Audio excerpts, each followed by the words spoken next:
Hoje eu quero falar sobre um tema muito importante, que é forças para continuar. Mas antes disso, eu quero pedir para você compartilhar esse vídeo, curte lá esse vídeo, né? Vai lá e curte,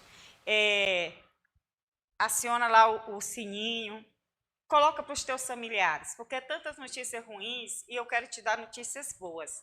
E também eu quero agradecer todos os irmãos de Minas, do Rio de Janeiro, o pastor Paulo, a pastora Dora, agradecer também as pessoas de São Gotardo, de Paraopebas, as pessoas de Imperatriz, as pessoas que estão em todo o Brasil nos assistindo, na Bahia, muita gente da Bahia nos assiste, nos manda um oi, e eu quero agradecer a todos vocês, de Imperatriz também, só tenho que agradecer.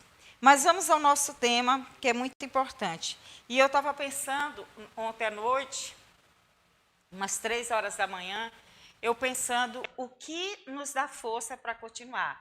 Hoje eu quero falar sobre esse tema, força para continuar. Quando muitas vezes nós estamos em problemas, o que nós pensamos? Eu quero forças, mas a gente pensa que é uma força para a gente vencer um problema somente no presente. Mas a força para continuar que Deus nos dá, não é somente para algo do presente, mas é para colocar você numa posição certa no seu futuro. Muitas pessoas estão tão ansiosas com o futuro que esquecem de ressignificar o seu presente. E dizer assim, haverá mudanças no meu presente tão extraordinária que eu terei um futuro sobrenatural. E quem que nós devemos falar sobre força para continuar? O apóstolo Paulo. Eu quero ler com vocês em Atos, capítulo 23, versículo 11. Fala assim, na noite seguinte, o Senhor pondo-se ao lado dele, disse... Olha que coisa interessante. Na noite seguinte, o Senhor pondo-se ao lado dele, ao lado de quem? De Paulo, disse, olha o que o Senhor disse, coragem, coragem, pois do modo porque me deste testemunho ao meu respeito em Jerusalém, assim importa também que faças em Roma. Olha o que Deus fala para ele, coragem. E você fala assim, por que Deus falou para o apóstolo Paulo que ele deveria ter coragem?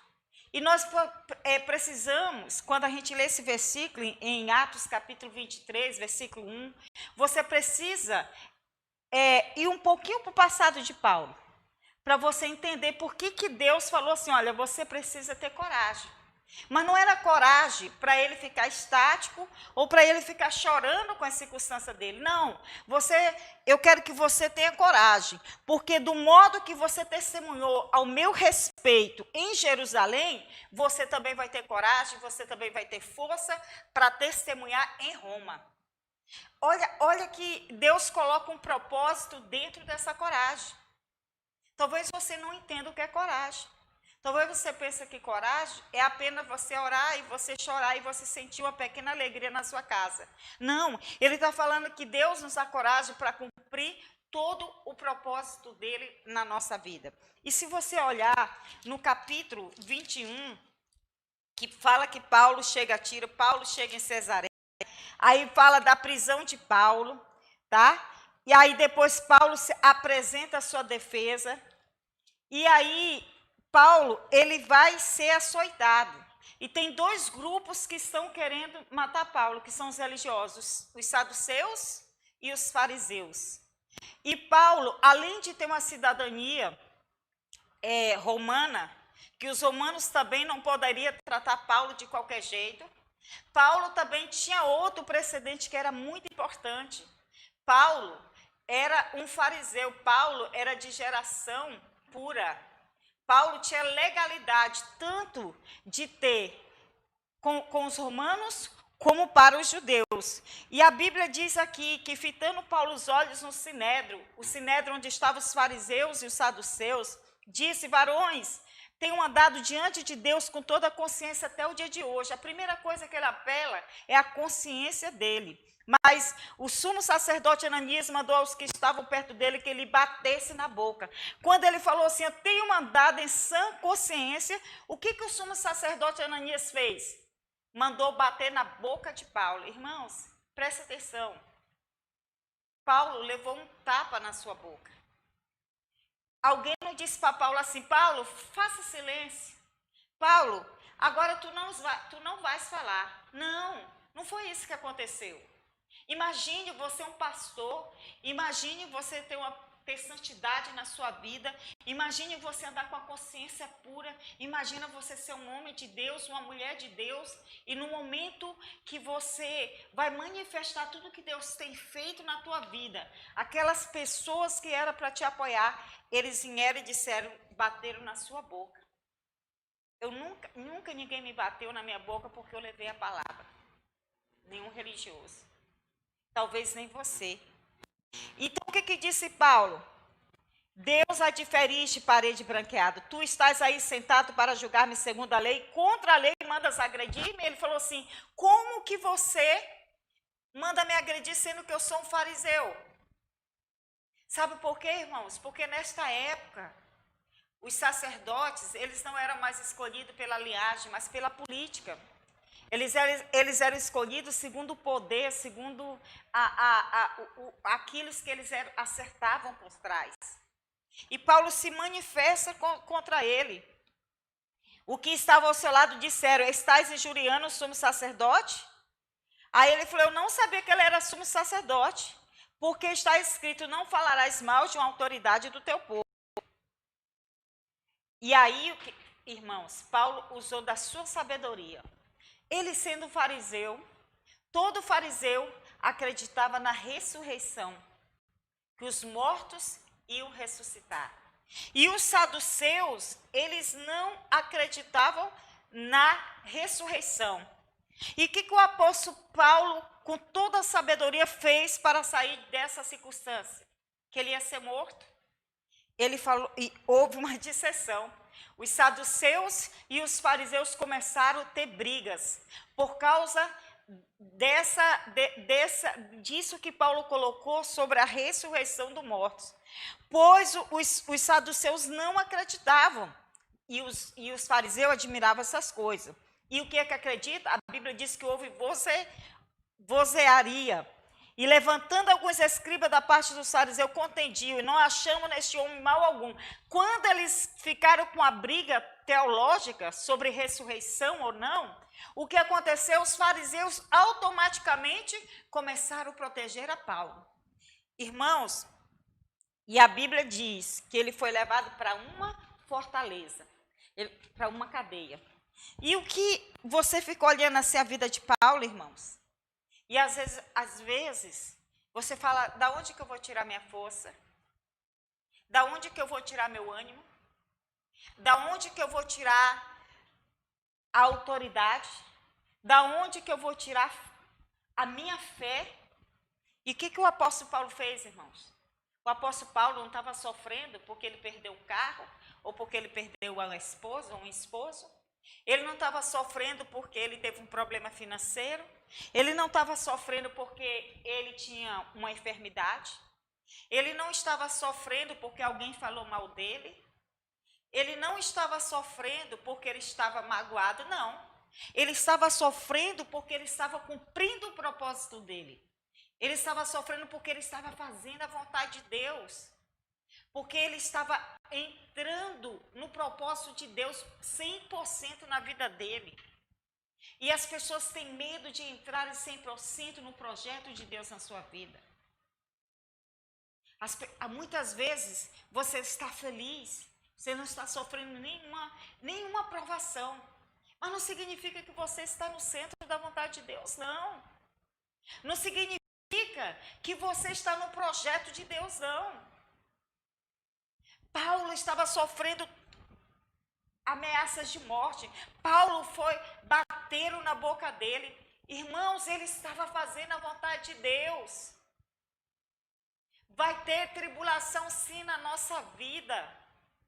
Vai ter sim religiosos que se levantam contra a nossa vida. Quem foi que te disse que nós não vamos passar tribulações? Mas, queridos, não importa o que aconteça na sua vida, se você está no centro da vontade de Deus, eu quero te falar com certeza, Deus vai te visitar. E no dia que Deus te visitar, Ele não vai te visitar nem andando na tua frente, e Ele não vai te visitar nem andando atrás de você.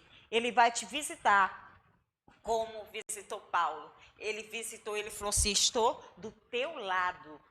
Você não está andando sozinho. E eu quero falar para você, você não está andando sozinho. Você está precisando de força para continuar? Você está precisando de fé para continuar? Primeira coisa que nós vamos entender nesse texto de Paulo. Depois você lê Atos capítulo 23. A Bíblia diz que depois que Jesus falou assim, Jesus está ao teu lado, é a primeira coisa. Sabe quem está ao teu lado? Jesus. Fala para a pessoa que está dos lados da sua casa, Jesus está ao seu lado. Ele não está na frente nem atrás, pondo-se ao lado dele, no meio da noite, quando ele estava sozinho, naquela cela úmida. Paulo sente a presença mais poderosa do mundo, Cristo Jesus, que ressuscitou ao terceiro dia, agora estará ao lado de Paulo.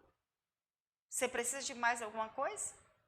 E foi isso que ele teve. Interessante que Jesus, querido, ele não quis ficar lá na frente para dizer que era melhor. Paulo, eu estou aqui contigo. Eu vou andar contigo.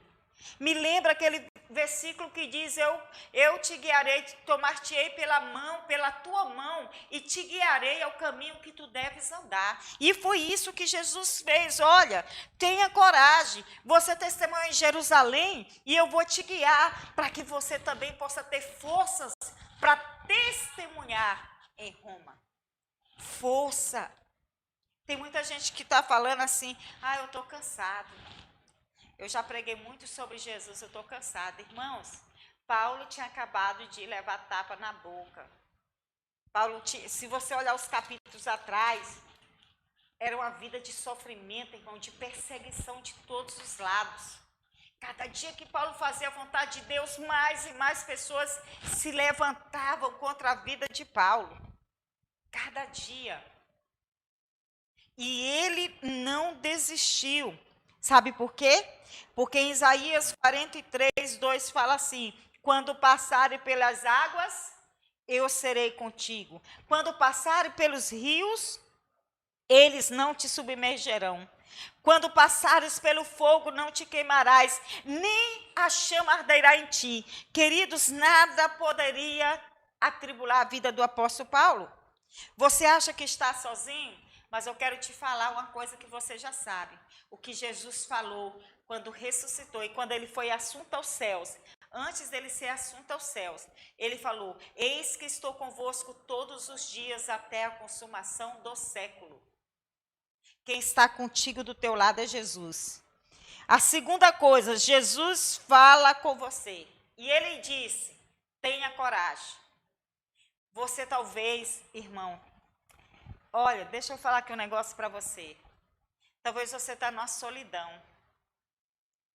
Você está passando um problema que você fala para todo mundo e ninguém se importa. Nem teu pai, nem tua mãe, nem ninguém, tua esposa, teu esposo, sei lá. E quanto mais você fala, mais só você se sente. E eu quero falar para vocês que muitas vezes essa solidão é o momento de Deus falar com você.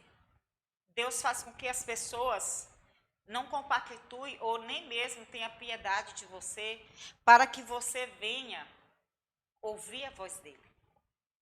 Talvez você conheça a voz do seu pai, a voz da sua mãe, a voz da sua esposa, a voz do seu pastor, do seu líder de célula, discipulador. Você conhece até a voz do William Bonner, mas não conhece a voz de Deus. Não conhece a voz do Senhor. Não conhece quando Deus fala. Tem gente que se Deus falar com ele em voz audível, ele corre pensando que é um fantasma. O apóstolo Paulo não, irmão. Ele reconheceu aquela voz que era firme e aquela voz que era suave. Talvez sentisse algo como o calor do hálito do Senhor. Ele sentiu o hálito de Deus, irmãos. Ele estava dando uma ordem, coragem, como em Mateus 28, versículo 18, que fala, né? Que toda autoridade me foi dada no céu e na terra. Paulo, não tem medo, pode ir.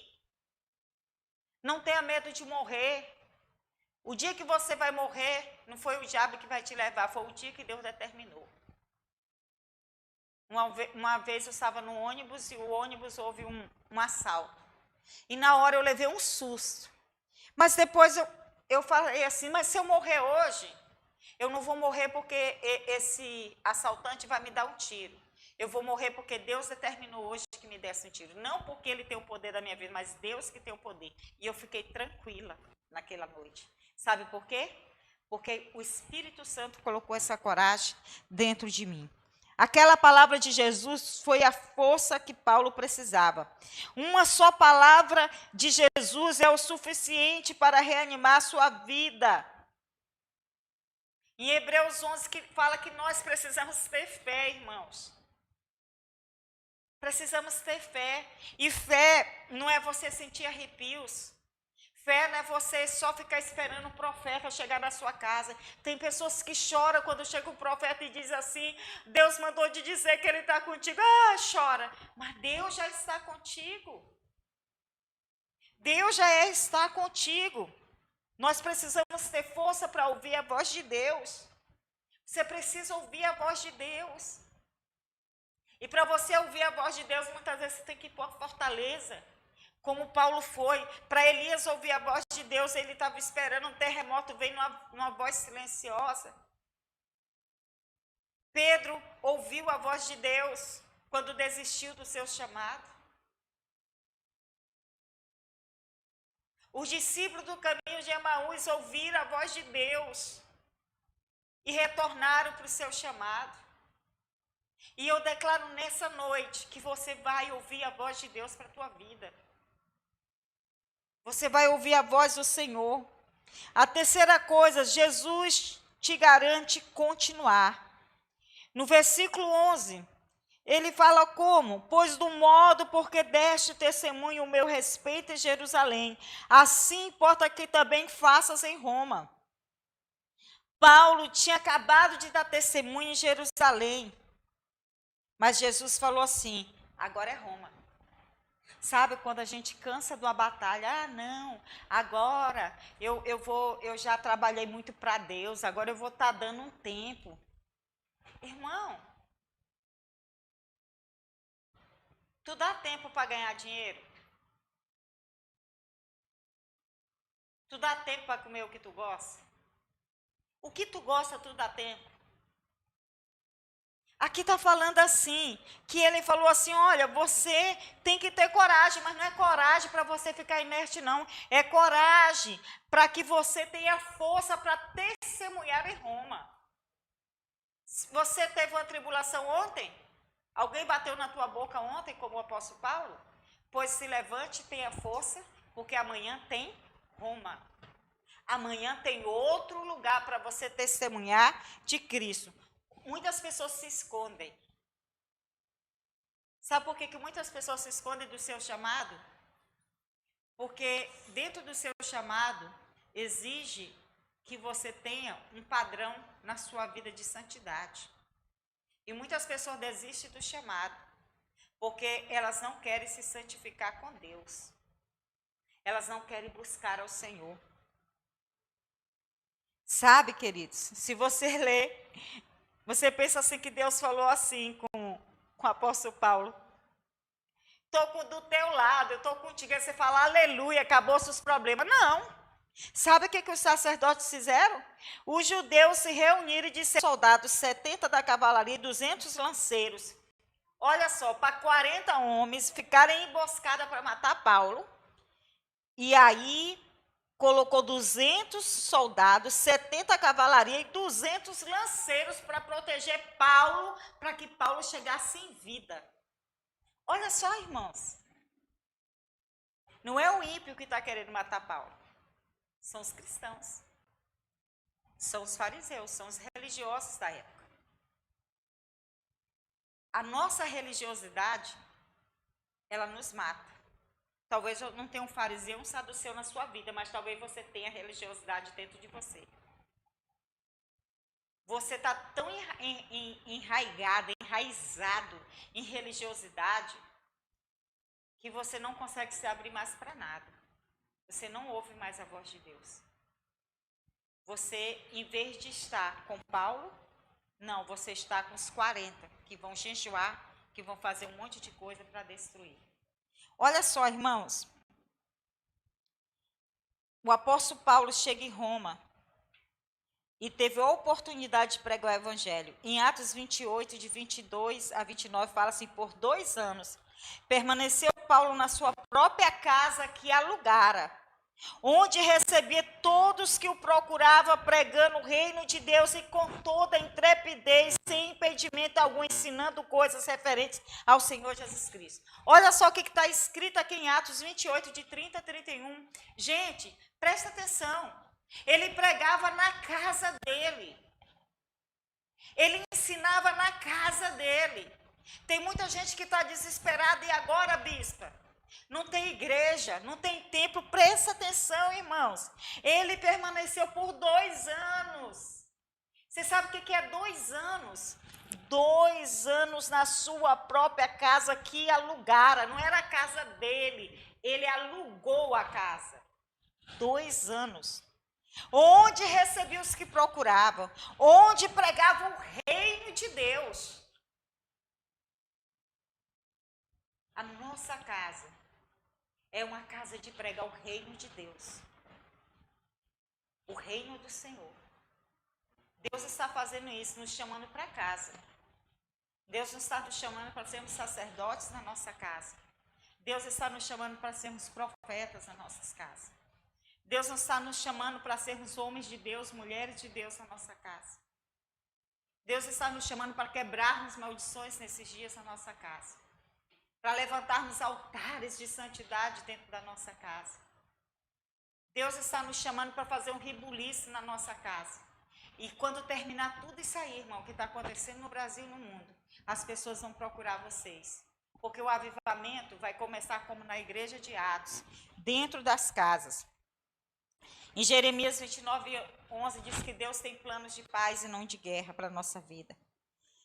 Em Efésios 3:20 fala, aquele que é poderoso infinitamente mais do que tudo para fazer mais do que pedimos ou pensamos, conforme o poder que opera em nós.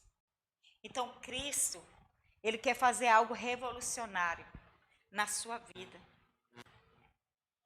E você vai chegar dias, irmãos, que não vai ter um grande homem de Deus.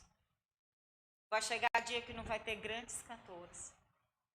Vai chegar dias, irmãos, como fala em Mateus, que as mulheres grávidas vão fugir para os montes. Vai chegar dia que vai ter a tribulação. Vai chegar dias que vai ver os sinais da volta de Jesus. Vai chegar dias que a Bíblia diz que todos nos odiarão. Vai chegar dias que nós teremos que decidir se nós seremos ovelhas ou se nós seremos bodes. Se nós seremos trigo ou se nós seremos joio. Vai chegar dias em que o tempo vai se acabar. E Deus está preparando uma igreja, não uma igreja que aparece lá fora, mas uma igreja que é corpo de Cristo, um corpo invisível, um corpo que corre o sangue de Cristo, um corpo que traz a santidade de Cristo, onde Cristo é o cabeça. E Deus está juntando todos esses membros. Nesse exato momento tem membros de todos os lugares do Brasil, de todas as nações. E Deus está nos chamando para vivermos esses dias de santidade, de reflexão, de mudança. Talvez os planos que você fez agora, com tudo que está acontecendo, está dando tudo errado. Os projetos que você fez, os sonhos que você idealizou, as férias que você planejou, o planejamento financeiro que você já fez para este ano. Talvez você planejou tanta coisa para esse ano e Deus está dizendo basta. Basta. Chega de viver do jeito que vocês querem. Chega de vocês decidirem da maneira que vocês querem. Deus está nos chamando como igreja para vivermos com Ele. E no nome de Jesus, eu quero orar para que você tenha forças, eu e você tenhamos força para vivermos o projeto de Deus na nossa vida. Você vai reunir com a sua esposa, com seu esposo, você vai reunir com seus filhos e vai dizer: a nossa casa será uma casa sacerdotal. A nossa casa será uma casa de restauração. Chega de apanhar na boca. Aquela frase que as pessoas dizem: chega de comer na tábua, igual papagaio. Chega de comer só aquilo que o diabo te dá. Na tábua, você come só aquele pouquinho. De viver todo ano as mesmas coisas, as mesmas circunstâncias, os mesmos problemas. Chega. Diga para Deus: Deus, eu quero mudança. Deus, muda tudo. Deus, eu estou disposto a adquirir forças para continuar, para testemunhar do teu nome. Porque a tua casa não é só você, a tua casa é todos que estão dentro dela. O bispo pregou. E ele estava falando sobre a arca. E você vê que Noé, ninguém acreditava que a chuva ia descer, mas desceu. Desceu, irmão. E quando desceu, tinha alimento na casa de Noé, tinha animais dentro ali da arca de Noé, e tinha o principal, a família dele. Eu quero falar para você, irmão, a chuva vai descer de novo. Jesus vai voltar. Jesus está voltando. E dentro da tua casa tem que ter alimento, tem que ter os animais, aquilo que Deus quer que você leve, que você preserve, mas tem o principal, que é a tua família. E nós vamos fazer uma oração nessa noite, declarando a bênção de Deus sobre a tua casa. Declarando a bênção de Deus sobre a tua família. E você não vai temer nada. Você não vai temer nada, porque Deus te escolheu para este tempo e para essa geração, para você fazer grandes coisas. Aonde você estiver na sua casa, levante a sua mão. Levante a sua mão nesse momento e comece a declarar. A declarar força, coragem. Diga: Jesus está conosco. A presença de Deus está na minha casa. No nome de Jesus Cristo, eu oro nessa noite e te agradeço, Jesus, porque Tu estás comigo. Mesmo, Senhor, diante das dificuldades, mesmo diante dos problemas, mesmo diante das afrontas, dos levantes, mesmo diante, Senhor, de tudo que o diabo arquiteta contra nós, nós podemos declarar que Tu estás conosco. E nós declaramos nessa noite que nenhuma arma forjada contra nós, contra a vida dos Teus filhos, prosperará. Nenhuma língua mentirosa prevalecerá. Ó Deus, os nossos inimigos entrarão, Senhor, por um caminho, mas fugirão por 7. E nós declaramos nesses dias que aqueles que se levantaram contra nós, os nossos inimigos espirituais, caiam por terra em nome de Jesus Cristo. Os inimigos espirituais da igreja, os inimigos espirituais da família, agora seja destruída a carne, o mundo e o diabo no nome de Jesus Cristo.